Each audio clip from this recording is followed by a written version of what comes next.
Hello, अस्सलाम वालेकुम, नमस्ते, जय हिंद दोस्तों। महाराष्ट्र और झारखंड में चुनाव की तारीखों का ऐलान हो गया है।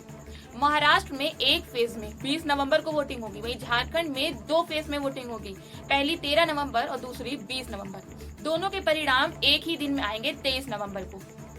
महाराष्ट्र में विधानसभा कार्यकाल 26 नवंबर को खत्म हो रहा है, वहीं झारखंड में विधानसभा कार्यकाल 5 जनवरी 2025 को खत्म हो रहा है। चुनाव आयोग ने प्रेस कॉन्फ्रेंस करके 14 राज्यों में 48 विधानसभा सीटों और 2 लोकसभा सीटों पर उपचुनाव की तारीखों का ऐलान कर दिया है। We have 48 ACs and 2 PCs in 15 states. They will also undergo the elections this time. All the 48 ACs and 2 PCs, the schedule would be like this. All the except one AC and one PC, where because of the festivities in some region, all 47 ACs and one PC of Kerala would undergo the election along with the phase 1 of Jharkhand.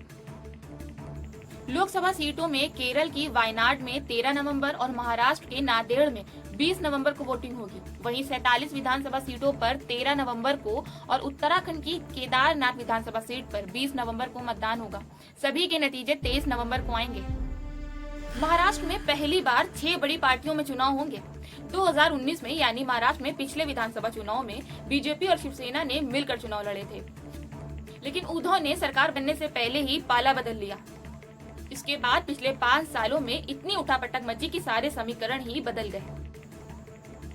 Shiv Sena और BJP 1984 में करीब आई। 2014 में कुछ समय के लिए इस गठबंधन में दरार आई। हालांकि 2019 विधानसभा चुनाव दोनों पार्टियों ने मिलकर लड़ा और जीता।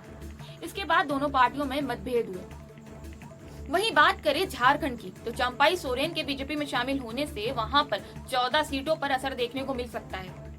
चुनाव के ठीक पहले हेमंत सोरेन के भरोसेमंद चंपाई सोरेन के बीजेपी में शामिल होने से वहां पर मुकाबला बड़ा ही दिलचस्प नजर आने वाला है।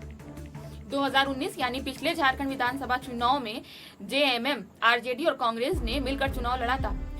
30 सीटों के साथ जेएमएम सबसे बड़ी पार्टी बनकर उभरी थी। 4 साल तो सब कुछ ठीक रहा, लेकिन आखिरी साल काफी उठापटक मच गई। हर जरूरी अपडेट्स आपके सामने मैं इसी तरह लाती रहूंगी। चैनल को सब्सक्राइब करें, वीडियो पसंद आई तो वीडियो को लाइक करें और अपनी भी राय में कमेंट बॉक्स में जरूर बताएं।